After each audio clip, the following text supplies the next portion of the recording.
नमस्कार दोस्तों, good morning students. आज हम लोग 10th क्लास की हिस्ट्री की बुक में पहला चैप्टर पढ़ेंगे। इसमें कुछ चीज़ों को हम पिछले क्लास में भी पढ़ चुके थे कल। आज हम लोग कुछ नई चीज़ों को इसमें देखेंगे। स्टार्टिंग इसमें यहाँ से हुआ था कि सबसे पहले चैप्टर का नाम है कि राष्ट्रवाद का उदय। चैप्टर का नाम क्या है? राष्ट्रवाद का उदय। भाई देखिए, राष्ट्रवाद का उदय जो है चैप्टर आपका, या कैसे यूरोप में हुआ, राष्ट्र क्या होता है और राष्ट्रवाद क्या होता है। मैं बताया था कि राष्ट्र के लिए एकता की आवश्यकता होती है और राष्ट्रवाद के लिए भावना की आवश्यकता होती है। और राष्ट्र के लिए एकता की आवश्यकता होती है जब एक भौगोलिक सीमा में निवास करने वाले जितने भी लोग होते हैं,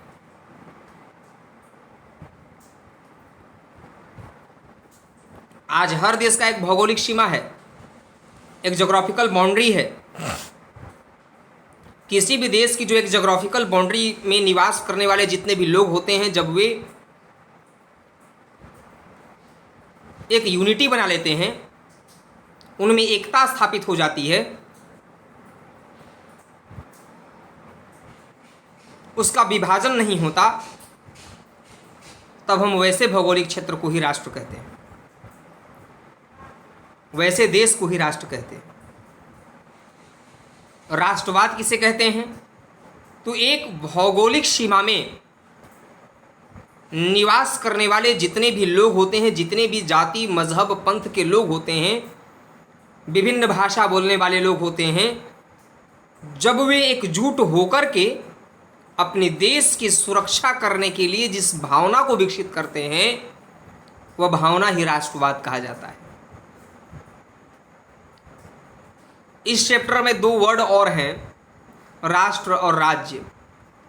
राष्ट्र मतलब आप समझ लिए, राज्य का मतलब होता है जिसके पास चार चीजें हों, 4 कंपोनेंट्स ऑफ स्टेट। राज्य उसे कहा जाता है जिसके पास चार चीजें हों। चार चीज का मतलब क्या है भाई? चार चीज का मतलब होता है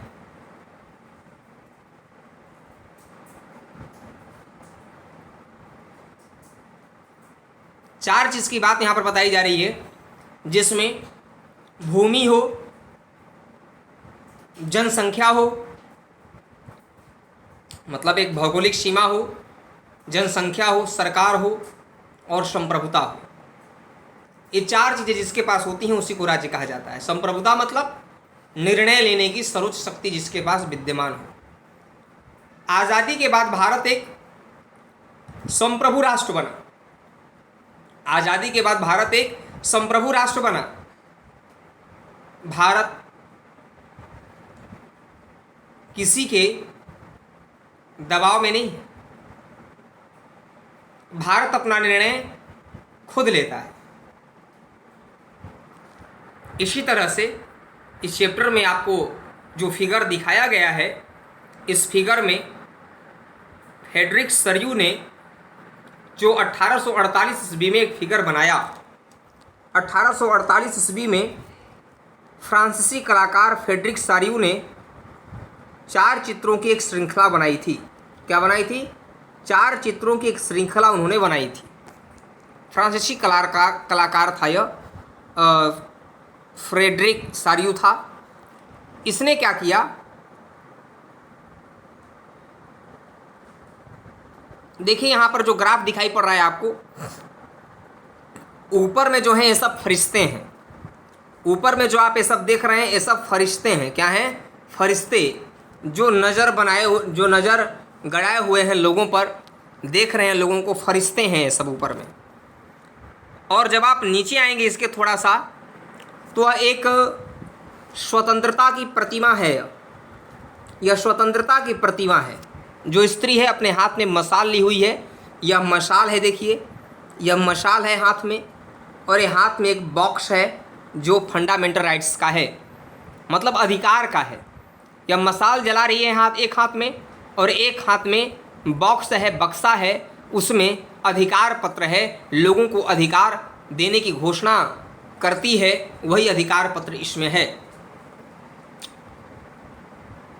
और लोग अलग अलग देशों से आए हैं, एक रो में खड़े हैं। देखिए रास्ता, देखिए यहाँ से स्टार्ट होता है, लाइन यहाँ से स्टार्ट होता है, लाइन देखिए लोग आ ही रहे हैं, लाइन देखिए लोग आ ही रहे हैं, यहाँ से चले लोग, यहाँ से देखिए ये लोग आ ही रहे हैं यहाँ से, है ना। ये रास्ता बंद नहीं है, ये रास्ता देखिए लोग यहाँ से चले आ रहे हैं आपके, ये रास्ता बंद नहीं है, यहाँ से चले आ रहे हैं लोग, और यहाँ से आकर के लोग जो है अपना, तो इस तरह से आप यहाँ पर देख सकते हैं कि जितने भी लोग हैं, ये सारे लोग जो हैं, ये रास्ता देखिए यहाँ से लोग आ रहे हैं इस तरीके से, ये देखिए यहाँ से लोग आ रहे हैं रास्ते में, एक रास्ते में लोग होकर के आ रहे हैं और यहाँ पर इकट्ठे घेर लिए हैं इस प्रतिमा को। स्वतंत्रता की प्रतिमा को लोगों ने घेर लिया है, और हर लोगों के हाथ में अलग अलग झंडा है, अलग अलग झंडा है, अलग अलग फ्लैग हैं उनका, और वे जितने भी लोगों के हाथों में फ्लैग है, वे अपने अपने देशों के नेतृत्व करता हैं, वे नेतृत्व कर रहे हैं अपने अपने देशों के।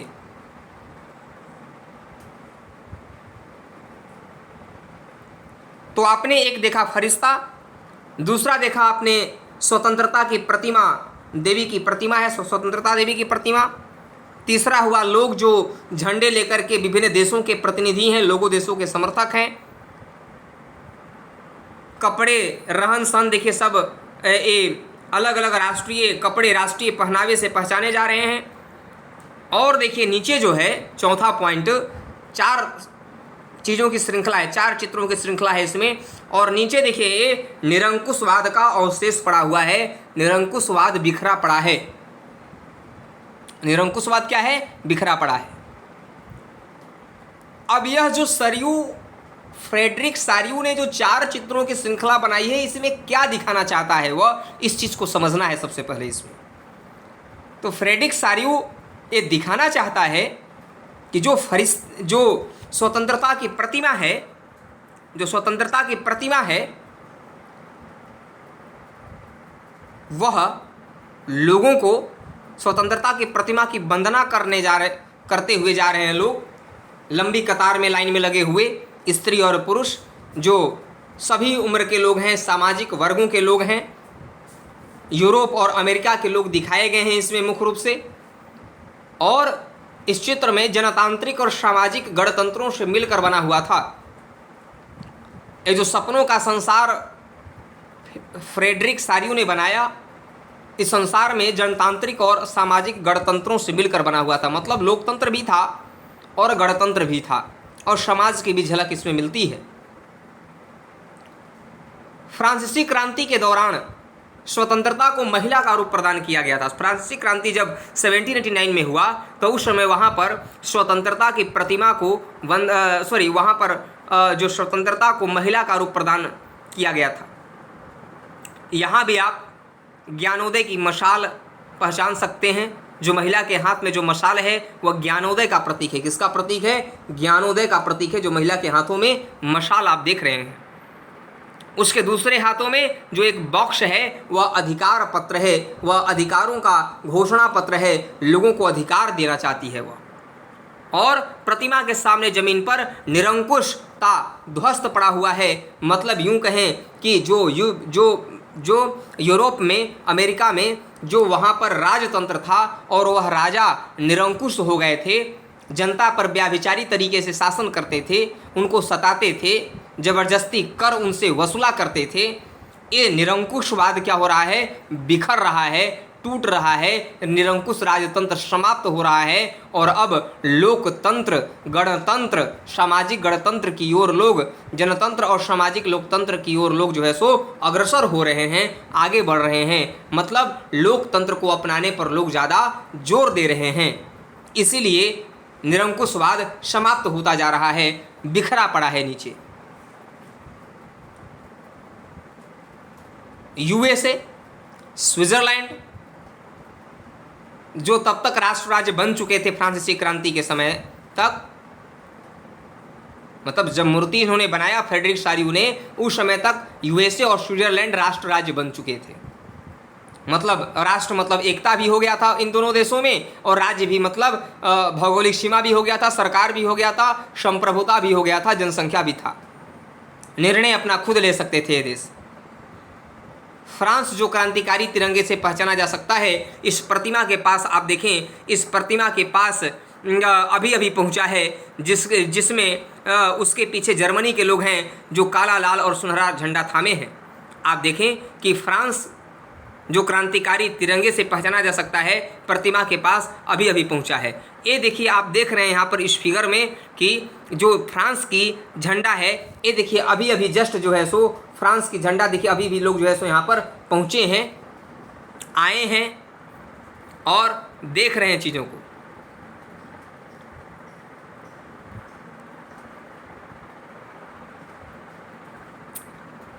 तो इस तरीके से आप देख रहे हैं कि जो अभी अभी झंडा पहुंचा है, ये फ्रांस की झंडा दिखाई पड़ रही है मूर्ति के सामने, और उसके पीछे कौन है, ये देखिए पीछे, ये आप देख रहे हैं, ये अभी अभी जो पहुंचा है झंडा लेकर के, ये बंदा जो पहुंचा अभी झंडा लेकर के, ये फ्रांस का व्यक्ति है जो काला लाल और सुनहरा झंडा लिए हुए प्रतिमा के सामने आया है। और इसके पीछे जस्ट आप देखेंगे तो यह जर्मनी का झंडा लिए हुए यहाँ पर है। जर्मनी के लोग हैं पीछे और काला लाल और सुनहरा झंडा थामे हुए हैं, वे भी जर्मनी के लोग भी काला लाल सुनहरा झंडा थामे हुए हैं। दिलचस्प बात यह है कि जिस समय सरयुग पायलट ने यह निर्मित किया था, उस समय यूएनओ का हिस्सा जर्मनी नहीं बना था, जर्मनी यूएनओ का हिस्सा नहीं था। यूएनओ मतलब संयुक्त राष्ट्र संघ की स्थापना 24 अक्टूबर 1945 ईस्वी को हुआ था। एक कॉपी में आप नोट कर लेंगे बच्चा, अपने कॉपी में नोट करते चलेंगे चीज़ों को।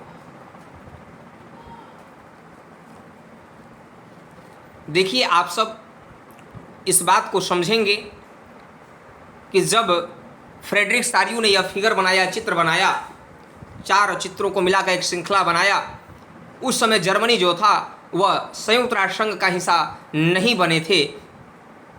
संयुक्त राष्ट्र संघ की स्थापना 24 अक्टूबर 1945 ईस्वी को हुआ था, द्वितीय विश्व युद्ध के बाद। इसलिए हुआ था ताकि विश्व में शांति व्यवस्था कायम कर सके और यह भी प्रयास करे कि आगामी आने वाले समय में ऐसा तीसरा कोई युद्ध न प्रारंभ हो सके।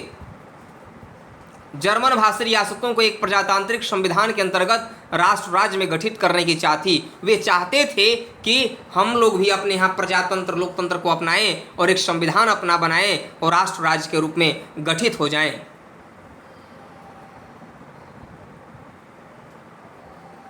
इसमें जर्मन के लोगों के बाद ऑस्ट्रिया के भी लोग हैं, 2 सिसिलियों की राजशाही है, लॉम्बार्डी के लोग हैं, पोलैंड के लोग हैं, इंग्लैंड के लोग हैं, आयरलैंड के लोग हैं, हंगरी और रूस के लोग हैं, और ऊपर से ईसा मसीह, संत, फरिश्ते इस दृश्य पर नज़र जमाए हुए हैं। चित्रकार ने उनका इस्तेमाल दुनिया के राष्ट्रों के बीच भाईचारे के प्रतीक के रूप में किया है। वह दिखाना चाहता है कि काल्पनिक अभिव्यक्ति सरयू ने जो किया है वह राष्ट्रवाद एक ऐसी ताकत बनकर उभरा जिसने यूरोप के राजनीतिक और मानसिक जगत में भारी परिवर्तन ला दिया था, क्योंकि पूरा यूरोप, पूरा विश्व राष्ट्रवाद की भावना से ओतप्रोत हो गया था। मतलब जो बहुराष्ट्रीय वंशीय साम्राज्यों के स्थान पर, क्योंकि यूरोप में छोटे छोटे साम्राज्य थे, छोटे छोटे राजा थे, वहाँ पर छोटे छोटे रियासतों के राजा वहाँ पर रहा करते थे। यूरोप में वो राष्ट्र राज्य नहीं था, लेकिन वहाँ के लोगों ने अपने कई क्षेत्रों को मिलाकर, कई क्षेत्रों को शामिल करके वे अपने आप को राष्ट्र राज्य बनाने के लिए अग्रसर हुए। यूरोप में लंबे समय से एक ऐसे आधुनिक राज्य की गतिविधियां और विचार विकसित हो रहे थे जिसमें स्पष्ट रूप से परिभाषित क्षेत्र पर प्रभुसत्ता एक केंद्रीय शक्ति की थी, कि एक ऐसा शक्ति होना चाहिए केंद्रीकृत जो अन्य लोगों को नियंत्रण में रखे, जिससे कि ज़्यादा लड़ाई झगड़े विषाद न होने पाएं, लोग शांतिपूर्ण तरीके से जीवन यापन कर सकें।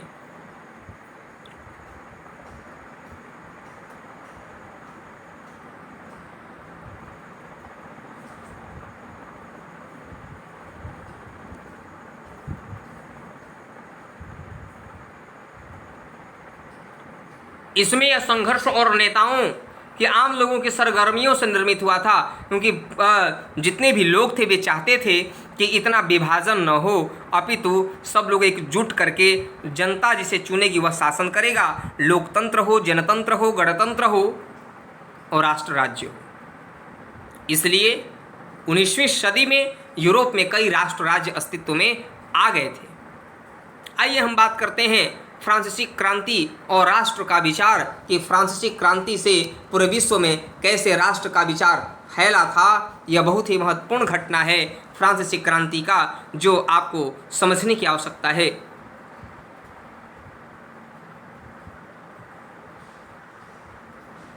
मेरे प्यारे विद्यार्थियों, मेरे प्यारे दोस्तों, आप देख रहे हैं यहाँ पर कि राष्ट्रवाद की पहली स्पष्ट अभिव्यक्ति 1789 में फ्रांसीसी क्रांति के साथ हुई थी। क्योंकि फ्रांसीसी क्रांति 1789 में हुई, फ्रांस की जनता ने वहाँ के निरंकुश राजतंत्र को उखाड़ फेंका।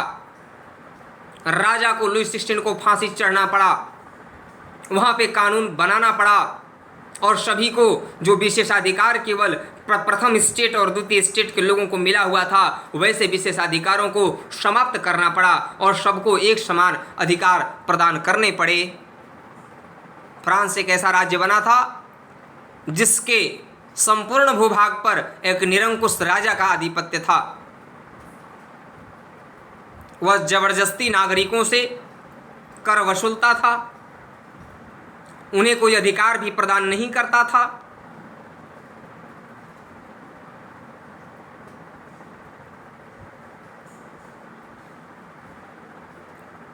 फ्रांसीसी क्रांति ने घोषणा किया कि अब लोगों द्वारा राष्ट्र का गठन होगा, अब लोग ही राष्ट्र का गठन करेंगे और वे ही उसकी नियति तय करेंगे। तो प्रारंभ से ही फ्रांसीसी क्रांतिकारियों ने ऐसे कदम उठाए जिनसे फ्रांसीसी लोगों में एक सामूहिक पहचान की भावना पैदा हो सकती थी। पितृभूमि और नागरिक जैसे विचारों ने एक संयुक्त समुदाय के विचारों पर बल दिया, जिसे एक संविधान के अंतर्गत समान अधिकार प्राप्त थे। पितृभूमि के चलते बहुत सारे लोग एक भूभाग से ही जुड़ गए, वे उस भूभाग को छोड़ना नहीं चाहते थे, उस भूभाग को जोड़ कर रखना चाहते थे। इसीलिए राष्ट्र राज्य की कल्पना फ्रांसीसी क्रांति से आगे बढ़ी और फ्रांसीसी झंडा तिरंगा चुना गया और पहले के राष्ट्रध्वज की जगह ले लिया। जो महत्वपूर्ण झंडा पहले का था उसके राष्ट्रध्वज का रूप ले लिया और स्टेट जनरल का चुनाव सक्रिय नागरिकों के समूह द्वारा किया जाने लगा और उसका नाम बदलकर नेशनल असेंबली कर दिया गया था। जो पहले स्टेट जनरल था राजा के समय में, उसे जब जनता ने तीसरे स्टेट की जनता ने मांग करते हुए स्टेट जनरल से बाहर निकलकर नेशनल असेंबली का गठन किए थे टेनिस कोर्ट में, और गठन करके वहीं पर संविधान का निर्माण हुआ था।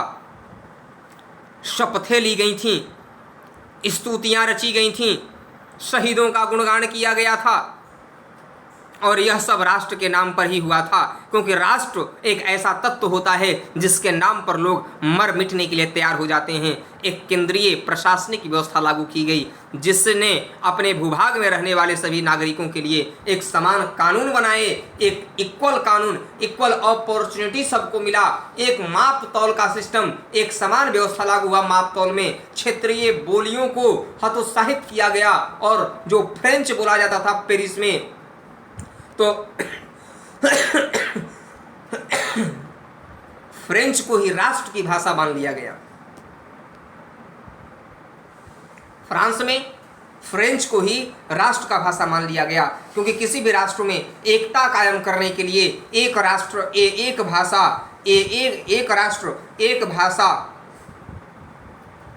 एक झंडा, एक बोली होनी चाहिए। इससे लोग क्या होते हैं, जुड़ करके रहते हैं, विवाद ज़्यादा उत्पन्न नहीं होने पाता।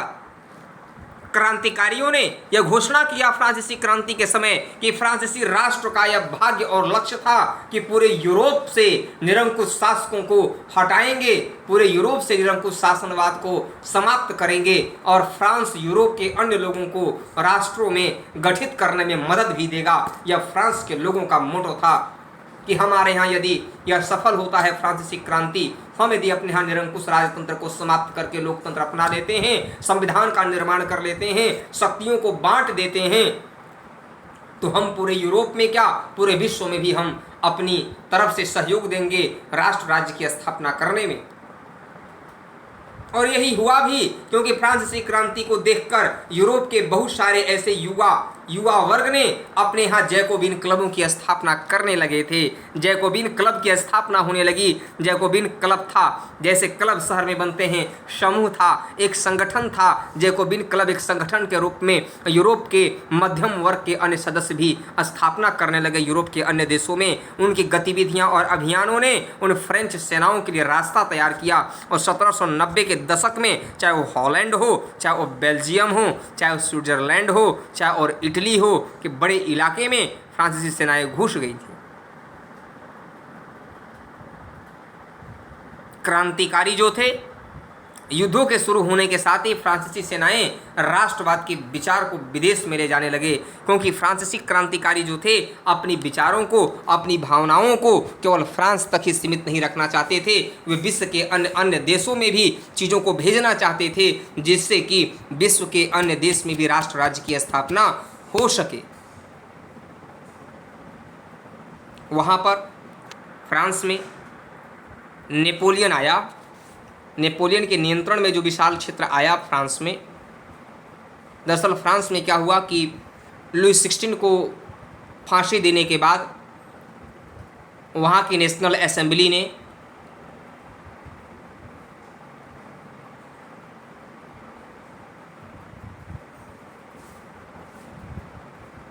डायरेक्टरी रूल को लागू किया।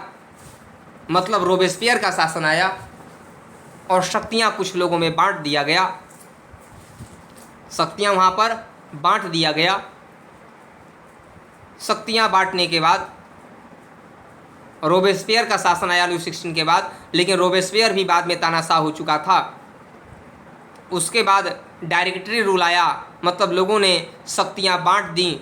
जो हश्र लुई 16 का हुआ वही हश्र फ्रांस में मैक्सिमिलियन रोबेस्पियर का भी हुआ था। उसे भी मौत के घाट उतरना पड़ा। और उसके बाद जो वहाँ के लोग थे, वहाँ के एक डायरेक्टरी रूल को लाए। 5 लोगों में शक्तियाँ बांट दिए, विधायिका, कार्यपालिका, न्यायपालिका के रूप में। कोई कानून बनाने वाला, कोई कानून को लागू करने वाला, कोई कानून की व्याख्या करने वालों में शक्तियाँ बांट दी गई। लेकिन उसके बाद आया नेपोलियन। नेपोलियन ने लोकतांत्रिक रूप से चुने हुए व्यवस्था को हटा दिया। यह भी सत्य है कि नेपोलियन ने लोकतंत्र को नुकसान पहुंचाया, लोकतंत्र की गला को घोटने का काम किया नेपोलियन ने। लेकिन नेपोलियन ने राजतंत्र को ही लाया, लोकतंत्र को समाप्त करके। लेकिन जैसे पहले की तरह राजतंत्र था लुई 16 के समय में, वैसा शासन नेपोलियन ने नहीं किया। राजतंत्र का सपोर्टर होते हुए नेपोलियन ने ऐसा राजतंत्र नहीं चलाया जैसा लुई 16 ने चलाया था, क्योंकि राजतंत्र का मतलब यह समाज में सुधार भी करने का काम किया।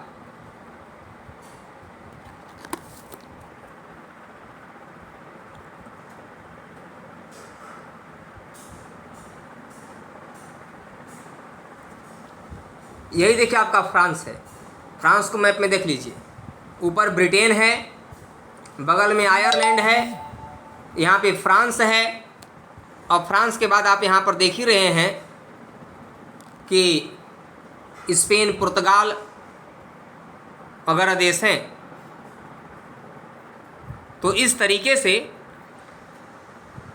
प्रशासनिक क्षेत्र में उसने क्रांतिकारी सिद्धांतों का समावेश किया, लेकिन राजतंत्र में भी सुधार किया। राजतंत्र को लाया तो नेपोलियन ने जरूर, लोकतंत्र को नुकसान तो पहुंचाया जरूर, लेकिन कुछ क्रांतिकारी परिवर्तन भी किया। 1804 ईस्वी में नागरिक संहिता, इसने जो परिवर्तन लाया, इसके द्वारा लाए गए परिवर्तन को नेपोलियन संहिता कहा जाता है, नागरिक संहिता कहा जाता है। और इसने जन्म पर आधारित विशेषाधिकार को समाप्त कर दिया और योग्यता के आधार पर तय किया विशेषाधिकार को। और उसने कानून के समक्ष बराबरी और संपत्ति के अधिकार के सुरक्षित बनाया। लोगों के अधिकारों की रक्षा होगा, संपत्ति की रक्षा होगा।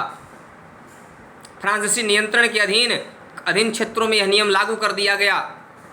डच गणतंत्र, स्विट्जरलैंड, इटली और जर्मनी में नेपोलियन ने प्रशासनिक विभाजनों को सरल बनाया। सामंती व्यवस्था को खत्म किया नेपोलियन ने। क्या किया? नेपोलियन ने सामंती व्यवस्था को खत्म किया। देखिए क्वेश्चन यहाँ पर आ जाता है, क्वेश्चन को लिख लीजिए। क्वेश्चन आप अपने कॉपी में लिखिए, इस क्वेश्चन को लिख करके आप लोगों को दिखाना होगा, भेजिएगा ग्रुप में आप सब लोग कि नेपोलियन के द्वारा फ्रांस में लाए गए सुधारों का वर्णन करें। नेपोलियन के द्वारा फ्रांस में लाए गए सुधारों का वर्णन करें।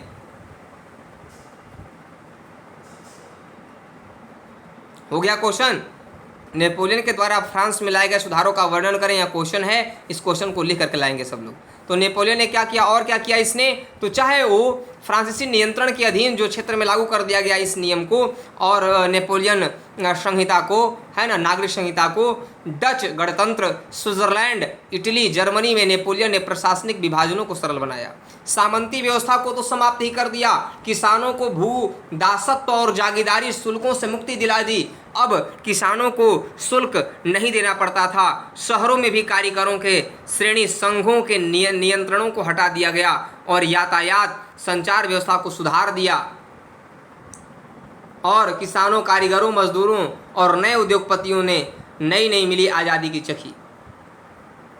और जो उत्पाद शुल्क लगता था, सीमा शुल्क लगता था, उन सीमा शुल्क को भी इसने क्या कर दिया? हटा दिया था। मतलब आप यूँ कहें कि बहुत ही अच्छे तरीके से नेपोलियन ने फ्रांस में शासन किया कुछ तक। लेकिन जब शासन किया तो वहाँ पर यूरोप के कुछ ऐसे जो राजा को सपोर्ट करने वाले नेता थे, उन लोगों ने नेपोलियन ने यूरोप के अन्य क्षेत्रों को जीतने लगा। जब जीतने लगा तो यूरोप के जो राजा के शक्तियों को जो राजतंत्र को सपोर्ट करने वाले लोग थे, बुर्बो राजवंश वाले थे, उन लोगों ने सोचा यदि फ्रांस ऐसा ही करता रहा, नेपोलियन ऐसा करता ही रहा, तब तो राजा ही नष्ट हो जाएंगे, राजा ही नेपोलियन के सारे अधीन चले जाएंगे और सबको जीत लेगा, तब तो एक राजा हो जाएंगे। इसीलिए राजतंत्र की प्रथा समाप्त होने लगेगी। इसलिए उन लोगों ने, सारे यूरोप के जो राजतंत्र वाले देशों ने मिल करके नेपोलियन को वाटरलू के युद्ध में हराने का काम करते हैं और नेपोलियन हार जाता है। तो यह प्रक्रिया चली थी। तो इस तरीके से नेपोलियन ने फ्रांसीसी सेनाओं का स्वतंत्रता का तोहफा बड़े स्तर पर सुधार करने का काम किया इसने। और चाहे वो हॉलैंड हो, चाहे स्विट्जरलैंड के साथ कई शहरों जैसे ब्रसेल्स, मेंज, मिलान, वार्सा में फ्रांसीसी सेनाओं का स्वतंत्रता का तोहफा देने वालों की तरफ से स्वागत किया गया। लेकिन शुरुआती उत्साह शीघ्र ही गम में बदल गया, दुश्मनी में बदल गया, क्योंकि यह साफ होने लगा कि प्रशासनिक व्यवस्थाएं जो हैं राजनीतिक स्वतंत्रता के अनुरूप नहीं हैं। क्योंकि जो सेंसरशिप लगाया गया है, बढ़े हुए कर हैं, है ना, बाकी यूरोप को जीतने के लिए फ्रेंच सेना में ज़बरदस्ती सेनाओं को जो भर्ती किया जा रहा है, वह प्रशासनिक परिवर्तन से ज़्यादा नज़र आने लगे। इसलिए लोगों ने कुछ बाद में चीज़ों से को मानना से मना करने लगे, अपने विचार को बदल दिए। तो इस तरह से नेपोलियन ने यूरोप में बहुत बड़ा परिवर्तन लाने का काम किया, बहुत बड़ा चेंज लाने का काम किया। क्योंकि चली हुई प्रथा को समाप्त करके एक नई प्रथा को लागू करना एक बहुत कठिन कार्य होता है। यूरोप के कई देशों को जीत लिया था और सभी जगहों पर सीमा शुल्क समाप्त करके एक समान कानून उसने बना दिया था।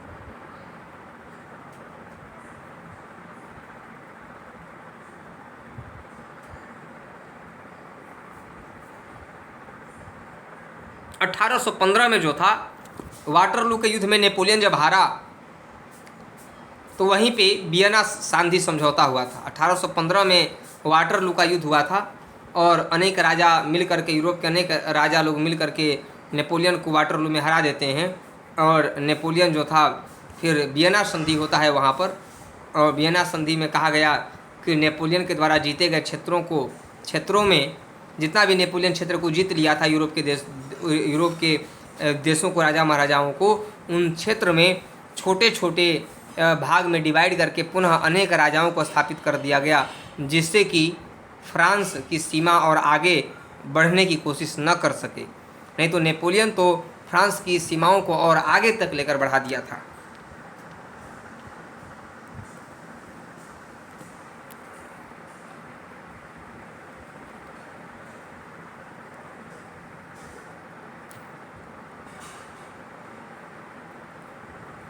अब इसी समय देखने को यह भी मिला कि यूरोप में राष्ट्रवाद का निर्माण कैसे हुआ, किस तरीके से आगे बढ़ा। यह प्रक्रिया भी बड़ी दिलचस्प है, क्योंकि बहुत ही अच्छे तरीके से यह भी आगे बढ़ा था।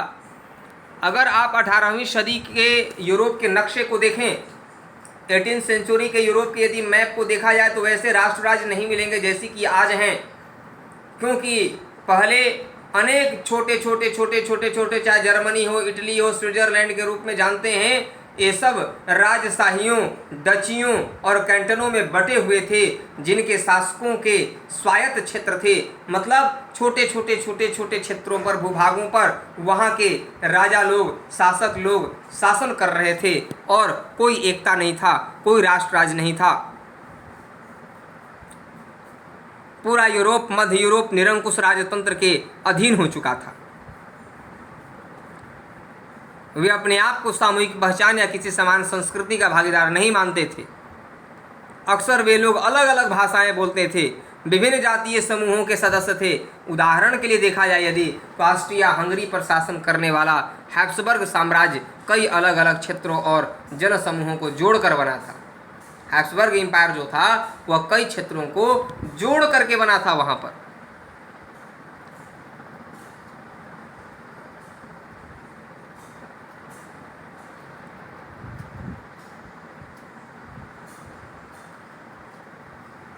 हैब्सबर्ग साम्राज्य जो था, एल्प्स का जो टिराल क्षेत्र था, ऑस्ट्रिया था, जो सुडेटेनलैंड था जैसे इलाकों के साथ साथ बोहेमिया भी शामिल था, और कुलीन वर्ग यहाँ पे जर्मन भाषा ही ज़्यादा बोलते थे। हैब्सबर्ग साम्राज्य में लोम्बार्डी और बेसेनिया जैसे इतालवी भाषी प्रांत भी शामिल थे। हंगरी में आधे लोग मैग्यार भाषा बोलते थे, जबकि बाकी लोग बोलियों का इस्तेमाल करते थे। गालिसिया में कुलीन वर्ग पोलिश भाषा बोलते थे। मतलब छोटे छोटे जगहों पर, कुछ ही दूरों पर लोग अलग अलग भाषाएं बोला करते थे। कोई एकता नहीं था, कोई राष्ट्र राज्य का कॉन्सेप्ट नहीं था वहाँ पर। लेकिन इसके बाद क्या हुआ कि जब वहाँ पर परिवर्तन हुआ, परिवर्तन के साथ साथ जब एक राष्ट्र राज्य में लोगों ने गठन करने की मांग की, लोगों ने विचार किया, तो राष्ट्रवाद और राष्ट्र राज्य का विचार कैसे उभरा, वहाँ पर राजा लोग कैसे सपोर्ट किए, इसी चीज़ के बारे में हम लोग इस चैप्टर में पढ़ेंगे। तो आज आपका वीडियो कैसा लगा, आप सब्सक्राइब, लाइक, शेयर जरूर कीजिएगा साथियों, यदि आपको अच्छा लगे। और आप लोग जो भी बच्चे हैं हमारे 10th क्लास वाले, वे लोग नोट्स बनाएं, होमवर्क भी करें और क्वेश्चन भी लिख करके दें। और एनसीईआरटी बुक को पढ़ने का तरीका बता दूं कि एनसीईआरटी बुक जब आप पढ़ रहे होते हैं तो इनके बीच में से क्वेश्चन को निकालिए। मतलब लघु उत्तरीय क्वेश्चन, दीर्घ उत्तरीय क्वेश्चन, है ना, और अति लघु उत्तरीय क्वेश्चन, इन सब क्वेश्चन को छांट करके इसमें से और निकालिए किताबों में से। एक बार किताब को रीड जरूर कीजिए 1-2 बार, तभी चीज़ें समझ में आएंगी, क्योंकि ये यूरोप के कुछ हिस्ट्री से जुड़ा हुआ चीज़ें हैं। यदि आप अच्छे से नहीं पढ़ेंगे तो चीज़ें समझ में नहीं आने पाएंगी। तो आज के लिए बस इतना ही साथियों। नमस्कार, जय हिंद।